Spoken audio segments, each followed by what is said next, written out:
air guitar. Real guitar. 3, 2, 1.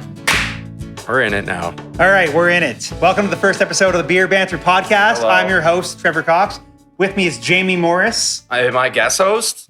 You're a guest host? Maybe reoccurring. This guy's going to join me whenever the hell he can. All the time, basically. I hope all the time. Nothing better to do with my I don't really life. like anybody else. So what we're going to cover on this episode today is just a bunch, it's beer banter. We're going to talk about beer. We're going to talk about other stuff that's not beer, but mostly about beer. Because we're both brewers. I don't know if you guys know that. And shit. And just talk shit. Talk shit. Yeah. I'm going to start with a hilarious story of how we met, which is kind of funny. It's the greatest story. Yeah. So I used to work in Calgary, a brewery called Cold Garden. And Brad, My cousin. your cousin. Longest serving best friend in my life. Yeah. Brad, I love you, buddy. We moved out to Calgary, I think like 20 years ago, and he can correct in the comments. Yeah. Get at us, Brad. And then I left. I came back here, did life. Brad stayed out there, smart man, and started working at the brewery that opened up right around the corner from where he lived, where we lived in Ramsey in Calgary. When we moved there were, I think, 4 or 5 breweries. There was in total. Village, Wild Rose, Big Rock, obviously. Big Rock, obviously. Yeah. Fuck, maybe that was it. That was first fuck. Oh, shit. And then there was that homebrew store. And they were making shit. Yeah, yeah. So yeah, there was only a few. So it was like crazy. We would go to those places and it was like sick, good beer. And the funniest part about meeting you was that the years of working with Brad, I worked with him for almost 3 years. Every single year, I would come back to Ontario and he'd be like, you got to go with my cousin Jamie. Like, he's a brewer too. I'm like, yeah, I'll try for sure. Until he finally gave me your number. Solid effort. Finally gave me your number the 3rd time. He's like, you got it. Fuck. And I was back. It was no, I had no time at all. And I was like, fuck, okay, I have to go back to Calgary for a 3rd time and tell Brad that I didn't actually look you up and whatever. I knew that you were the head brewer at Folly. Yeah. And I ended up working at Junction. And 2 weeks into me working at Junction, I had ended up at Folly for dinner with my girlfriend, Jesse, who I worked with. God bless him. God bless that young lad. Ends up just walking past me. I don't even know that he noticed me. And then he walks past me on his way out. I'm like, hey, Jesse. He's like, oh my God, hey, what's going on? He's like, Jamie's back there. I got to leave. So he left. And then you came by and you were like, hey, you work with Jesse at Junction, right? I'm like, yeah. And you're Jamie, Brad's cousin. And you were like, how do you know that? There's too much detective work going on. We can't hide from anything anymore. Then you bought us a beer and we stayed for longer than I anticipated. And here we are today. Oh, yeah. Fuck yeah. Woo! Cheers, buddy. Yeah. Good times. Cheers, Brad. Cheers, Brad. That was cool. Yeah. And here we are. And then so many tables have turned, essentially all worked at the same breweries, Jesse included. Yeah. Henderson was one of those breweries that we all 3 of us worked at, but never together, I don't think. Did you ever work with Jesse? Yeah, me and Jesse worked together there. Yeah. It was funny. So it was like he was there and I think he had great experience from where he's worked. I think Creemore came in there and it was just like, now you're going to be hands on deck. Yeah. So you're about to launch a new brewery. Yep. Everyside. Yep. How's that going? Great. Hell yeah. Yeah, it's going really good. As any brewery startup is. Yep. Longer than usual process. Yeah. No matter how long you think it is, it's usually longer. It's been over a year, but it's crazy because where it's at, it's not just going into a warehouse somewhere, where you can just tell the landlord I'm going in here and you start building. It's in a big building downtown, Adelaide and York. Mm-hmm. So there's a pathway below, which is insanity. If you've never gone and you just want to get lost in Toronto, I highly recommend it. I have been lost in there before. It's wild. Just like Calgary and Toronto and every major city, it's a grid, right? You can walk around, you can easily north, south, east, west, you know exactly where you are. Down there's so many bends and loops, elevator shafts for fuck's sakes, that you have no idea where you're going. You get lost really quick. But anyway, it's super cool. It It used to be there's still used to be a chain brewery that didn't actually brew beer. Yeah. They like did, but I think they just use dextrose and like colorings and then like hop oils. It's kind of funny because once Everyside opens, it'll be the second brewery in Toronto that's taken over site and doing it obviously really well. Thank you. So happy that these companies are taking things over. are happening. Yeah, things are happening. Like, so for those of you that don't know, there's still one that exists at Yonge and Dundas in the Mecca and that's the main one. The taint of the city is the flag. The flagship is the taint of the city for them. And then this one, they opened up, and I think it was only like a few years old. Yeah. And it did good apparently because of that crowd down there. Yeah. And then the big bag virus came through and I think shut her down. They also opened one up around the same time in Liberty Village, and Left Field has that one now. Exactly, yeah. And that one is interesting, I think, and someone can correct me if I'm wrong, but it got franchised. So they owned all the building, and the whoever owned it had the equipment. Oh, yeah. And it's all very different from what the other ones are. Like, you can go to Montreal, you can go to whatever. There's probably one in Vancouver. Yeah. Like any other major city, they all have the same setup where they have their like mash and kettle in the front of the business so the customers can see it. Yes. Exactly. And then it's like that's their whole thing. The whole thing. Yeah. Kind of like Brewster's in Calgary. Yeah, exactly. Yeah. Exactly. Yeah. And then I wonder if that's part of it. Maybe. Who cares? We won't inquire about that. Yeah, no. It's too much energy. Yeah. So, and then the fermenters in the back, and then serving tanks. Yeah.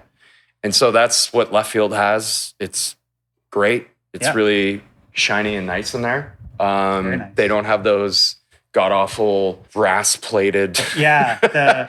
We want to look like a brewery from Copenhagen in 1400s. Yeah, and we're not that at all. No. And it's also not even real copper. I would. No, not at all.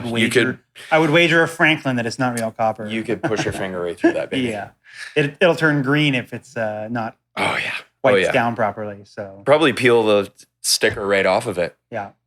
But anyway, so that that closed. Where Everyside is now on Adelaide, it got totally eradicated. There was nothing left in there. So we put a whole new system in there. Sweet. So just got all that in. It's getting installed. Very exciting. Construction's happening. It's exciting. Things are arriving. Tanks are there. Vessels are there. Yep. CO2's going in. Heck yeah. Bathrooms are getting done. You don't have to question what you're going into if you got to go there. Yeah. Very nice.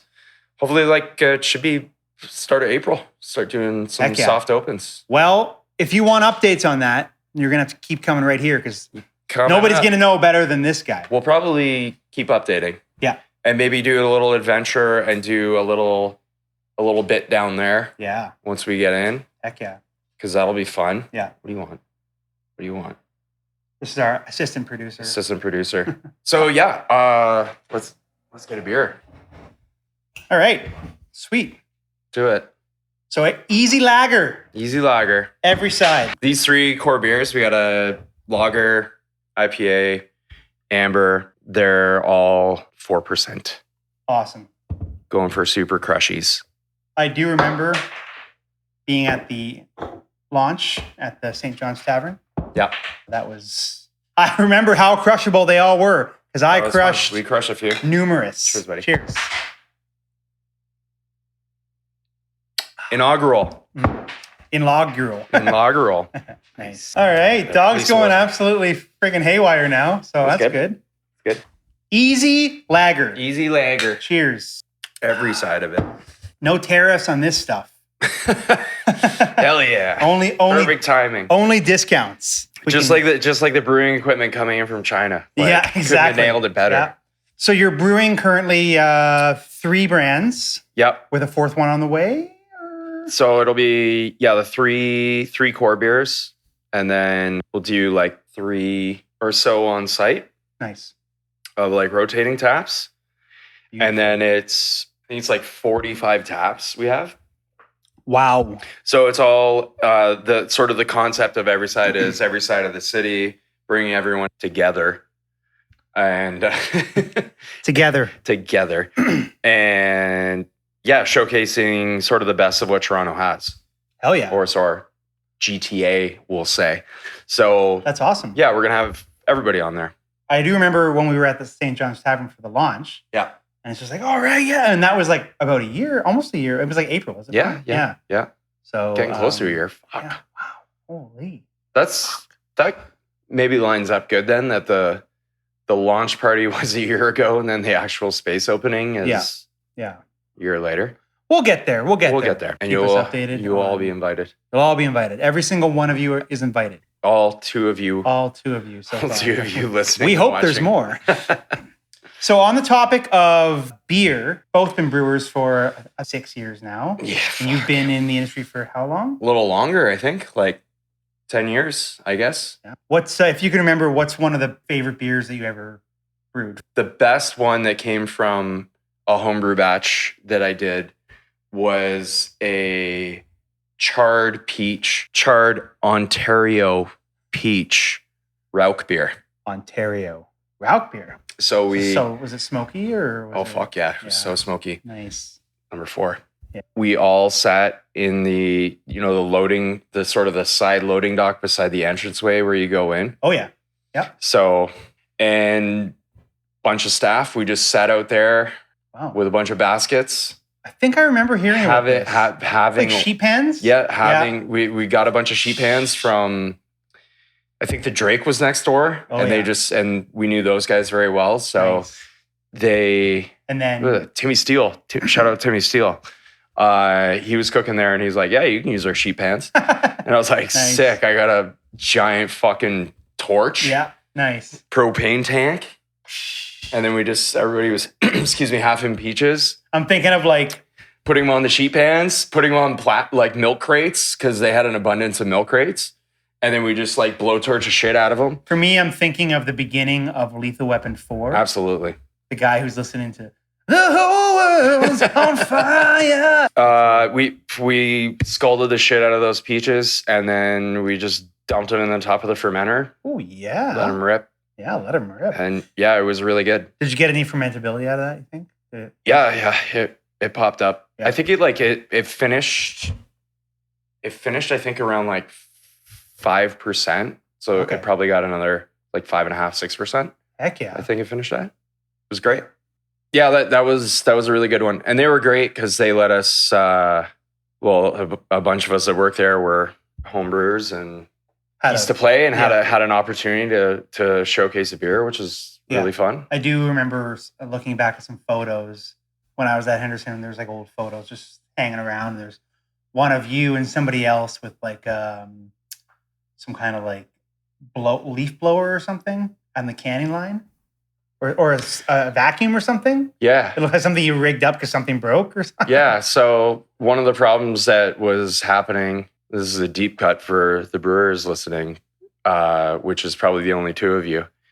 Cans were coming off the canning line, and then there wasn't any way to get any of the water off that were rinsing the cans. Yeah, and then they were going in the bundler, and then they were bundling, and then the bundler's hot from the plastic melting on it. Yes, yeah. And then they're sitting on a hot loading dock in a nice muggy 30-degree Toronto summer. Yeah. And so all that cardboard was melting to shit. So we bought some cheap leaf blowers. Nice. And hooked those up on the line and tried to blow some of the water off of the cans. I think it's what's fun with like breweries opening is just doing that shit. It is. It's just like figuring it out and like because you don't always have everything figured out. No, never. I got a question for you. Shoot. What's your favorite beer festival that you've been to? Since before all this started, we were talking about a previous beer festival that happened and an incident, but one that's your favorite that you had like some of your most favorite beers at. Yeah, I think probably Farmhouse Fest out on the UBC campus. Yeah, that was cool because, maybe I'm getting too old these days and like, I'm not always up for all the beer fests like I used to be. Like, yeah, I'll go to this one, that one, this one. But the Farmhouse Fest was cool because it was farmhouse beers and or saisons and or, whatever. but it wasn't. Was Belgian Moon or was Blue Moon there? They were not allowed to be there. No. There were some breweries because it's BC, you know, it's Vancouver. Yeah. There were some American breweries came up from Seattle. Sweet. And it was there's a brewery in Seattle called Fair Isle.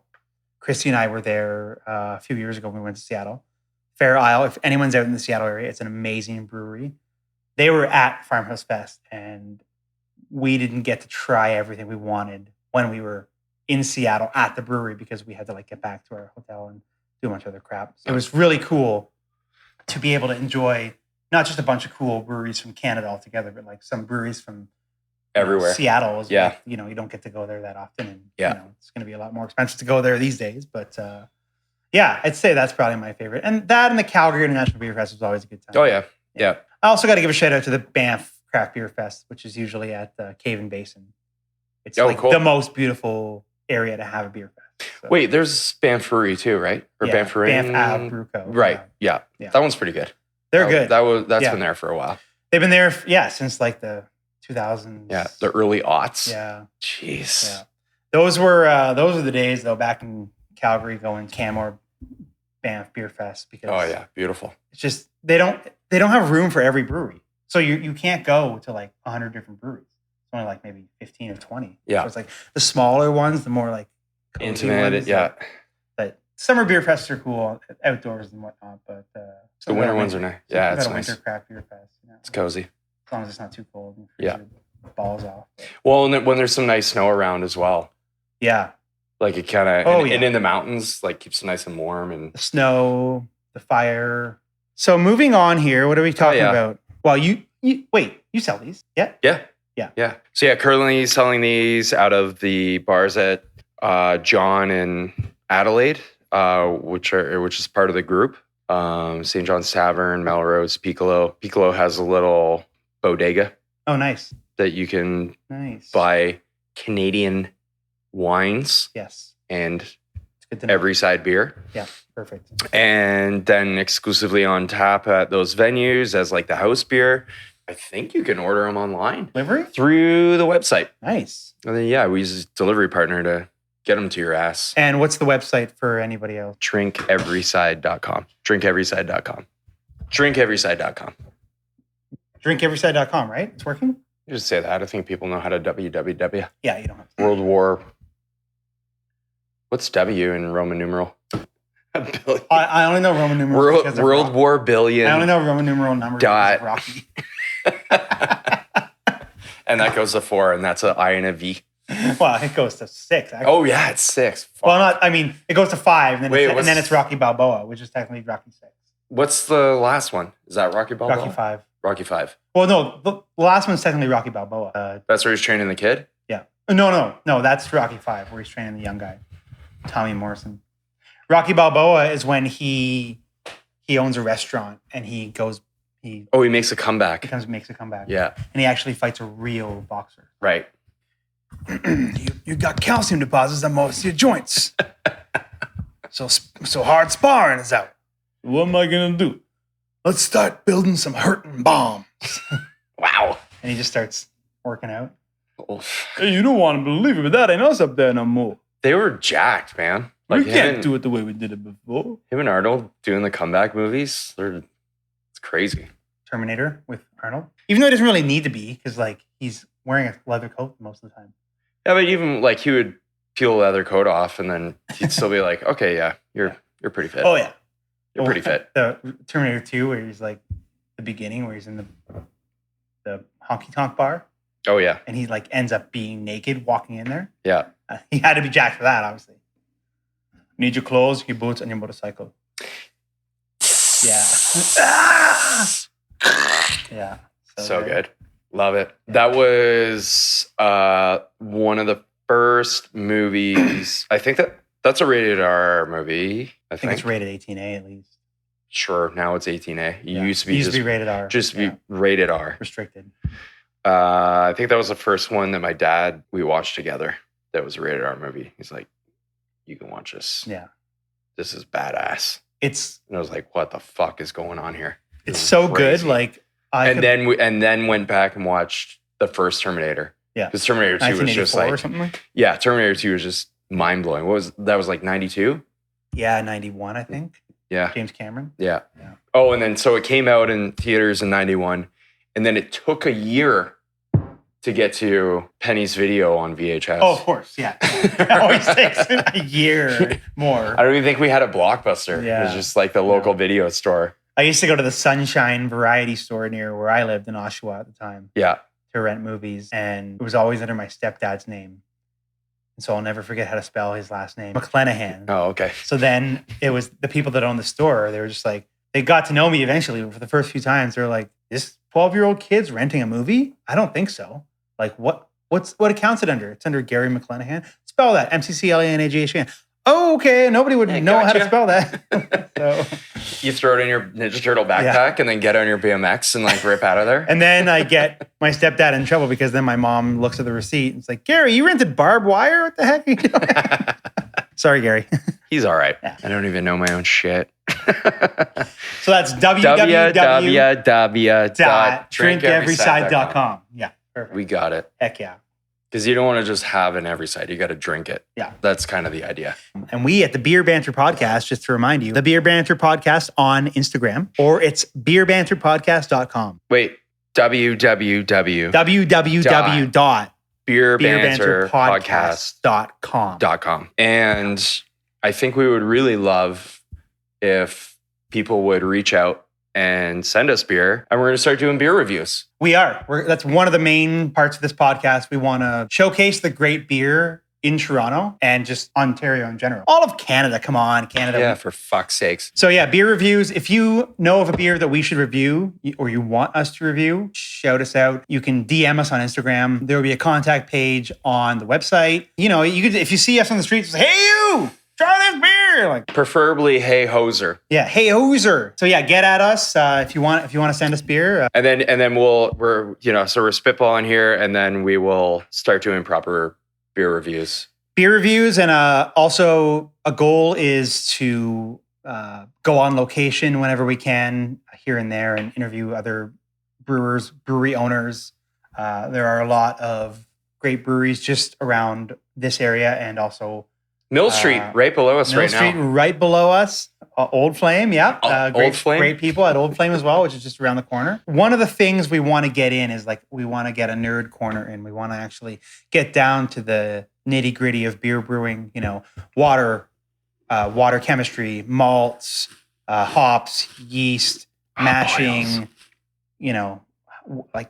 techniques, all these kinds of things that you want to hear from your favorite breweries. And maybe people are homebrewing at home. They want some, tips, tricks. Yeah, because we both came from homebrewing.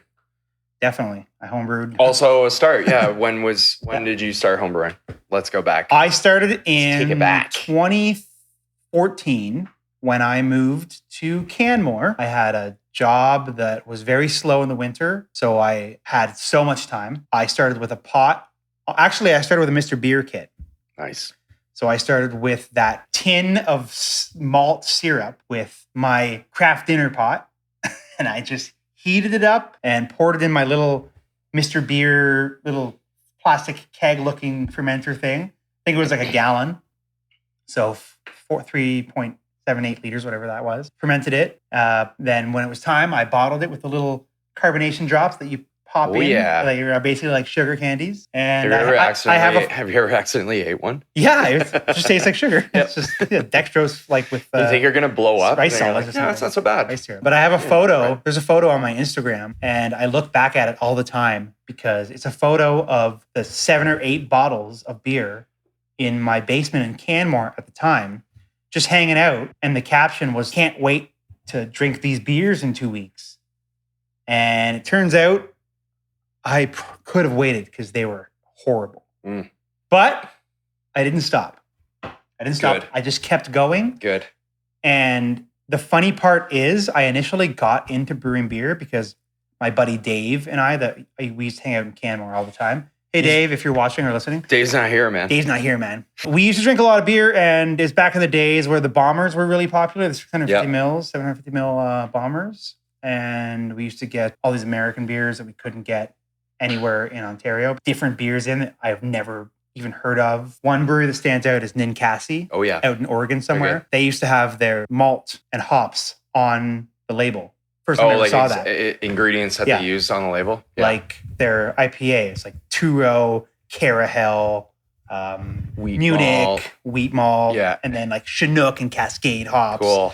And I remember the bombers were getting so expensive that I was like, this can't be that hard. Like I should be able to like make this for cheaper. And it turns out I could. I ended up making it for cheaper, but I wasn't satisfied with that because it didn't taste as good, obviously, as a brewer like Ninkasi. Yeah. So I initially got into it to save money. And 7 years later, I built my own electric brewing rig that cost like probably $2,000. And I was like, I'm not saving any money. Yeah. And now we're forever in And debt. now we're forever in debt.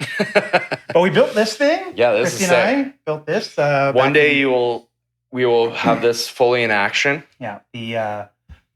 The tap list also is a reference to I Think You Should Leave. So they're all I Think You Should Leave references. CalicoCutPants.com. Go to CalicoCutPants.com right now. Don't www. Yes. Now that I've been in the industry for this long and I've been, head brewer for the last 4 years of my time in the industry, I know like, this will be fine for homebrew. It's like, I was so worried that everything, and that ultimately was a good way to get into the industry because I was so worried homebrewing that like, if I didn't sanitize the fermenter properly, then it would be messed up. It's like, I still worry about that till this day in the professional industry. Yeah. So it's kind of funny that we're back at this place where I got rid of all my homebrewing equipment when we moved from Calgary to Toronto. And I was like, I'm going to get back into it because we got to fill this up somehow. So, well, like far as you have to like be re-inspired again too about making new shit. Yeah, it's another thing. Like even probably when you started out homebrewing, the like beer trends are so much different than they are now. Caramel malt. Nobody hated caramel malt. Yeah. I loved it. Yeah. Now it's all oats and wheats. Yeah, oats and wheats and all these like liquid hop varieties and stuff are out now. So wild.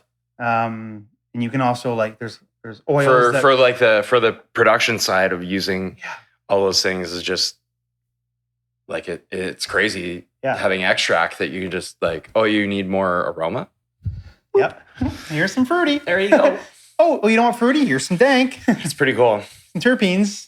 Yeah. Yeah. It's one of the things that I want to accomplish on this podcast is to get information out there about, techniques that brewers in Toronto and Ontario use in their breweries. And maybe people who work in breweries can learn something as well. Because I still listen to Craft Beer and Brewing Magazine's podcast. Of course. Yeah.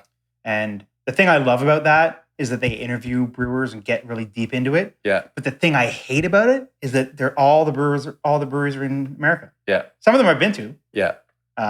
It's there's so much resource up here that we don't get tapped into. Yeah. We hear about even the Master Brewers podcast, like a lot of like great information on there, and it's just never anything related to Canadian brewing. Yeah. It seems like. And it's still good to learn from those. Of course. Yeah. The information isn't bad. Like it's not like it doesn't apply to us, but it'd just be like interesting to hear our side of the state. If there was a brewery or brewer that you could interview from a brewery around here, do you have any idea who you'd want? From Toronto? From Toronto or Ontario or in general? Or? Oh, interesting. Obviously, I know the Dustin and Braden from Blood Brothers, also Wins Rights, shout out. They'd be great to talk to. Fuck, there's so many. Yeah, there's a lot. It's like... big fan of Burdock and all their beers. I've never had a bad beer from there. And well, and then we could go further out, and like there's like Sawdust City who've been around for a long time and still like strong and, like... Sawdust City is great. Gravenhurst. And then great brew pubs like Granite. Yeah. And like I love Mary Beth, who's yeah, killing it over there. Absolutely. Making great beer and like still just a brew pub that's been there for a long time. Yeah. It's like a family thing. Mm-hmm. I heard it on a podcast today about like just all the state of the world and just with like the auto industry. You think of like how long the auto industry has been in Ontario. Yeah.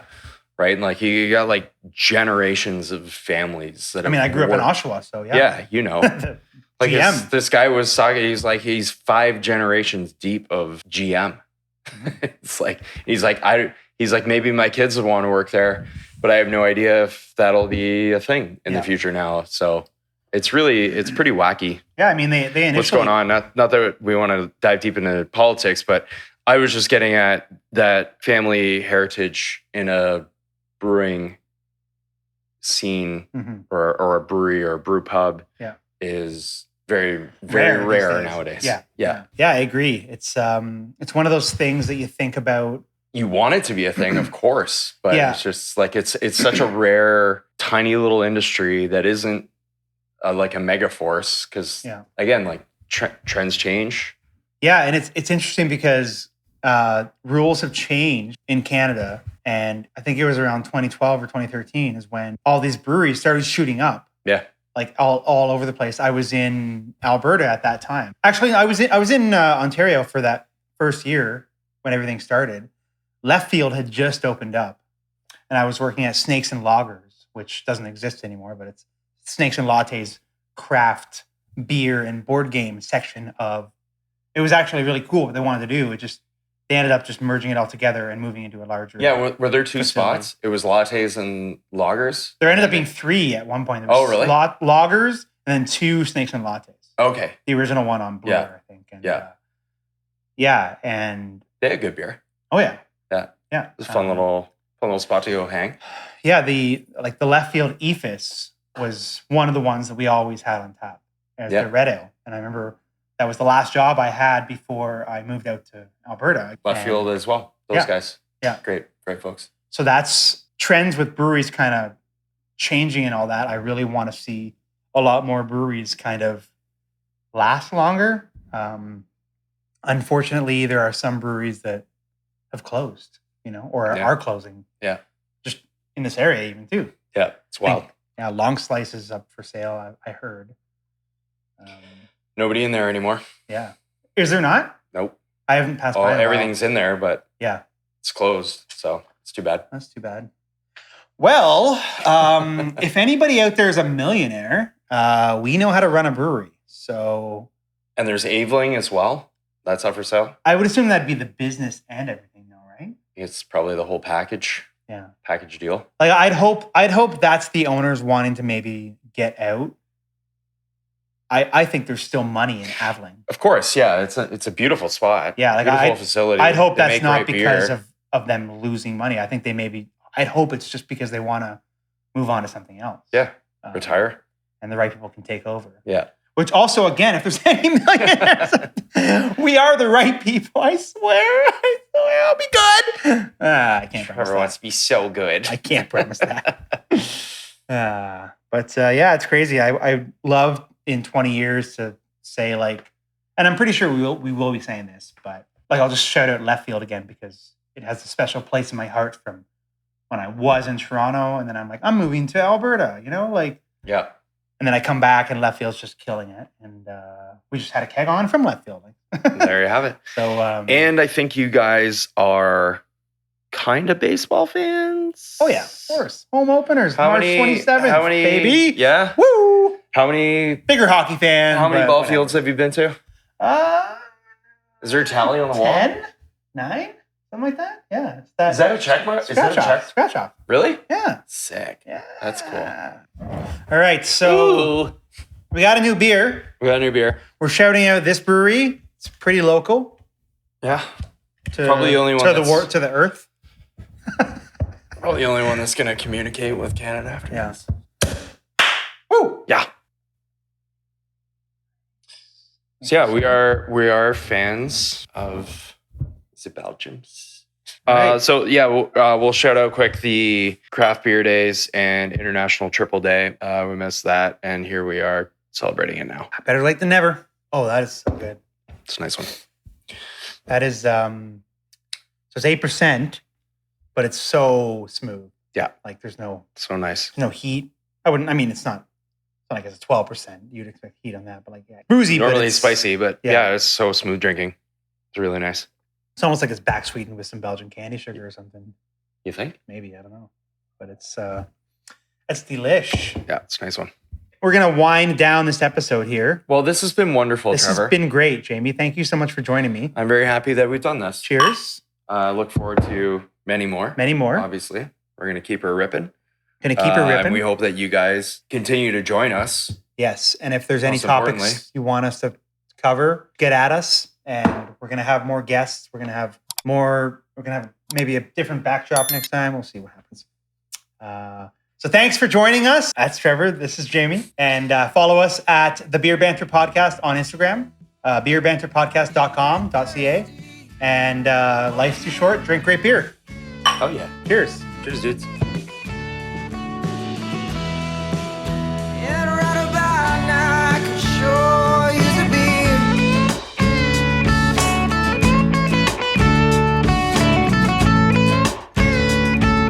All right, that's a wrap. I'm not a fan. You found That's a wrap. friends